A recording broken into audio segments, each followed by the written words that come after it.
मेरा दामाद? दादी ने एक पल के लिए सोचा और फिर पूछा, बेटा फिर आरुष का क्या? मुझे याद है कि मैंने तुम्हारा हाथ उसके हाथों में सौंपा था। अनिका ने मुस्कुराते हुए दादी के सवाल का जवाब दिया। दादी, मैं और आरुष बस दोस्त हैं, उससे ज्यादा कुछ नहीं। दादी, आपकी अन्नी अब बड़ी हो चुकी है। मैं इस काबिल हूँ कि इस बात का फैसला कर सकूं कि मुझे किसके साथ रहना है और किसके साथ नहीं। जब से मेरी शादी चिराग के साथ हुई है, तब से मैंने अपनी पूरी जिंदगी चिराग के हाथों में सौंप दी है। जैसे जैसे अनिका ने अपनी बात आगे बढ़ाई, वैसे ही धीरे धीरे उसने अपना छोटा हाथ चिराग की ओर आगे बढ़ाते हुए उसके हाथ में रख दिया, जो उसके घुटनों पर रखा हुआ था। उसने अपना, चिराग का और दादी का हाथ एक साथ पकड़ लिया और कहा, दादी, आपकी अन्नी चिराग को पसंद करती है, तो क्या आप भी मेरी ही तरह इसे पसंद करने की कोशिश करेंगी? दादी ने कुछ पल के लिए सोचा और फिर गहरी लंबी सांस लेते हुए कहा, अच्छा ठीक है, ये देखते हुए कि इसने मेरे लिए पियानो बजाया था, मैं इसे अपनाने के लिए रेडी हूँ। माँ, चिराग एक बहुत अच्छा लड़का है, आप उसे जरूर पसंद करेंगी और हमारी फैमिली हमेशा खुशी खुशी एक साथ रहेंगी। मीनल ने भी अपना हाथ उन तीनों के हाथ के ऊपर रखते हुए कहा। अनिका का दिल खुशी से भरा हुआ था। इन पलों को जीने के बाद उसे अपनी जिंदगी से कोई गिला शिकवा नहीं था। उसने चुपचाप नजरें उठाकर चिराग की ओर देखा और पाया कि चिराग भी उसकी ओर अपनी नजरें झुकाकर देख रहा था। उसकी छोटी पतली आंखों में कई सारे इमोशंस थे, जो अनिका को उसके सामने कमजोर बना देते थे। अनिका शर्मा गई और उसने अपनी नजर फेर ली। ब्रेकफास्ट करने के बाद आज चिराग अनिका को सेट पर छोड़ने आया। जब वो सेट पर पहुंची तो वो जल्दी जल्दी अपना सीट बेल्ट खोलने लगी और उसने कहा, चिराग, मैं जा रही हूँ, ओके? ओके। चिराग ने एक हाथ स्टीयरिंग व्हील पर रखे जवाब दिया, लेकिन उसकी आंखें अभी भी अनिका को ताक रही थी। अनिका का चेहरा टमाटर की तरह लाल हुआ रखा था। उसे याद आया कि कल रात वो दोनों कैसे एक दूसरे की बाहों में उलझ कर रह गए थे। थोड़ी लड़ाई झगड़े के बाद सुलह करके एक साथ वापस आने का सुकून कुछ और ही होता है। अनिका आगे की ओर झुकी, उसने चिराग के हैंडसम चेहरे पर हाथ रखा और उसके गाल पर किस किया। चिराग, मुझे सच में जाना है, अब सेट पर। अनिका वापस पैसेंजर सीट पर आ गई। अच्छा ठीक है, तो मुझे भी तुम्हारा दिन अच्छा बनाना चाहिए ना? अचानक चिराग अनिका के करीब आ गया। उसने अनिका के सर को पीछे से पकड़ा और उसके लाल होठों पर किस कर दिया। फिर उसने अनिका के लिए कार का दरवाजा खोला और कहा, wifey, I miss you. Anika car से बाहर आ गई। चिराग की इन बातों के सामने उसका बस नहीं चलता था। अगर वो एक भी मिनट यहाँ और रुकी तो वो अभी उसकी बाहों में पिघल जाएगी। ये जानते हुए कि चिराग उसे पीछे से देख रहा था, अनिका तेजी से भागते हुए अपने सेट की ओर चली गई। चिराग ने अनिका को अपनी नजर से दूर होते हुए देखा और फिर मुस्कुराते हुए वो अपने ऑफिस के लिए निकल गया। अनिका सेट पर पहुंचने ही वाली थी कि उसका फोन बज उठा। उसे आरुष का कॉल आ रहा था। हेलो। अनिका ने बिना किसी हिचकिचाहट के फोन उठा लिया। हेलो अनिका, मुझे तुम्हें कुछ बताना है। मैं तुम्हारा कैफे में वेट कर रहा हूँ। फोन की दूसरी साइड से आ रही आवाज काफी थकी थकी सी सुनाई दे रही थी। अच्छा ठीक है, मैं कुछ देर में वहां पहुंचती हूँ। अनिका ने फोन काट दिया और कैफे के लिए निकल गई। भले ही आरुष को उसकी जरूरत ना हो, लेकिन अनिका को अभी भी आरुष से कुछ कहना था। कैफे में आरुष ने अभी भी कल के कपड़े पहने हुए थे। उसके बाल बिखरे हुए थे और आंखें खून की तरह लाल हो चुकी थी। वो बहुत हारा हुआ और निराश नजर आ रहा था। अनिका ठीक उसके सामने बैठी थी। आरुष ने अनिका की ओर देखा, जो कि ताजे से ताजा गुलाब से भी ज्यादा खूबसूरत थी। वो हमेशा से जानता था कि अनिका खूबसूरत है, लेकिन अब दिन ब दिन अनिका की खूबसूरती और भी बढ़ रही थी। 21 साल की ये लड़की किसी अप्सरा से कम नहीं थी। वेटर ने आकर उनके सामने कॉफी के 2 कप सर्व किए।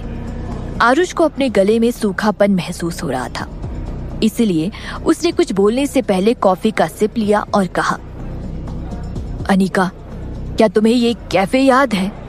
तुम अपने कॉलेज की एंट्रेंस एग्जाम देने वाली थी और हमेशा अपनी पढ़ाई को लेकर बिजी रहती थी। हर शाम 5 बजे के बाद तुम्हें यहाँ बैठकर कॉफी पीते हुए पढ़ाई करना अच्छा लगता था। हाँ, अनिका ने चेहरे पर एक सुंदर और हल्की मुस्कुराहट लिए कैफे की ओर नजर डाली और कहा, जब भी मैं इस कैफे में आती हूँ, चाहे यहाँ कितने भी गेस्ट क्यों ना हो, ये जगह हमेशा खाली रहती थी। बाद में मुझे पता चला कि ये जगह तुमने मेरे लिए रिजर्व करके रखी थी। वो स्मार्ट लड़की जो आरुष के सामने हमेशा केयरफुल रहती थी, अब बचपन की अनिका जैसी मासूम लग रही थी। अपने खूबसूरत अतीत को याद करते हुए उसके चेहरे पर एक प्यारी सी मुस्कान थी। आरुष की आंखें भी सूरज की तरह चमक रही थी। उसका दिल भर आया था। 3 साल हो गए थे उसे अनिका से इस तरह बात किए। अनिका, हमारे बीच 20 साल की यादें हैं, लेकिन फिर तुम और चिराग एक दूसरे को कैसे जानते हो? इतना कम समय हुआ है तुम दोनों को एक दूसरे से मिले हुए, आरुष ने पूछा। अनिका शांत रही। वो गुस्सा नहीं हुई या चिढ़ी नहीं। उसने अपने एक हाथ में चम्मच लेते हुए कप में कॉफी के अंदर घुमाने लगी। उसके चेहरे पर अभी भी मुस्कान छाई हुई थी। उसने बोलना शुरू किया। 3 महीने पहले जब तुम होटल के कमरे में मेरे फियांसी होते हुए भी उस यंग और खूबसूरत मॉडल की बाहों में अपनी रात गुजार रहे थे, उस दिन मैं अपनी उदासी मिटाने के लिए पब चली गई थी, ड्रिंक करने के लिए। उस समय वहां किसी ने मेरे साथ जबरदस्ती करने की कोशिश की। तब मैं वो चिराग से मिली। दूसरी बार तब मेरी उससे मुलाकात हुई जब मैं गोयल हाउस से वापस आ रही थी। बहुत बारिश हो रही थी और वो मुझे मेरे हॉस्टल वापस लेकर आया। हम एक दूसरे को बहुत लंबे समय से या बहुत अच्छे से नहीं जानते थे, लेकिन वो हमेशा सही जगह पर सही समय पर पहुंच जाता था।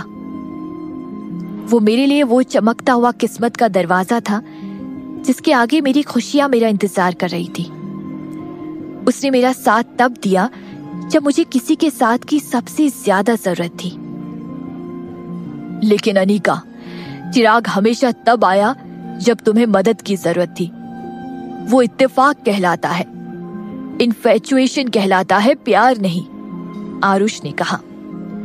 अनिका ने चम्मच साइड में रख दी और धीरे धीरे अपना सर ऊपर उठाते हुए कहने लगी, जब मैं उसे नहीं देख पाती, मैं उसे मिस करने लगती हूँ। जब मैं उसे अपने सामने पाती हूँ, मैं ब्लश करती हूँ और मेरा दिल तेजी से धड़कने लगता है। उसके सेंट से बढ़कर और कोई नशा नहीं हो सकता मेरे लिए। यहाँ तक कि कभी कभी मैं सोचते सोचते उसके ख्यालों में खो जाती हूँ। सेट पर जोन आउट होना अच्छी बात है क्या? मुझे बहुत बुरा लगता है अगर वो किसी दूसरी लड़की की ओर देख भी ले तो। जब से मैं उससे मिली हूँ, मेरी आंखों में सिर्फ वो ही बस कर रह गया है। आरुष, अब तुम मुझे बताओ, अगर ये प्यार नहीं है तो और क्या है? आरुष की खुशियों से भरे चेहरे का रंग अचानक से उतर गया। वो अनिका का दिल फिर से एक बार जीतना चाहता था, लेकिन उसे लगा नहीं था कि अनिका इतनी स्ट्रेट फॉरवर्ड होगी।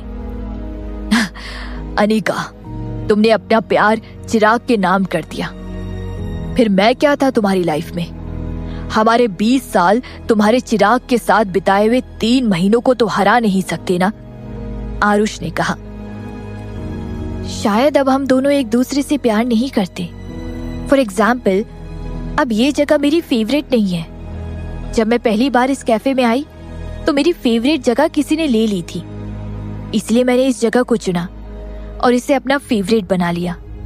तुम्हें पता है, मेरे हाथ में रखा ये कॉफी का कप मेरा फेवरेट हुआ करता था, लेकिन आई एम सॉरी, 3 साल तक कॉफी ना पीने के बाद अब मुझे इसमें कुछ अच्छा नहीं लग रहा है, अनिका ने कहा। नहीं अनिका, आरुष ने निराश आवाज में जवाब दिया।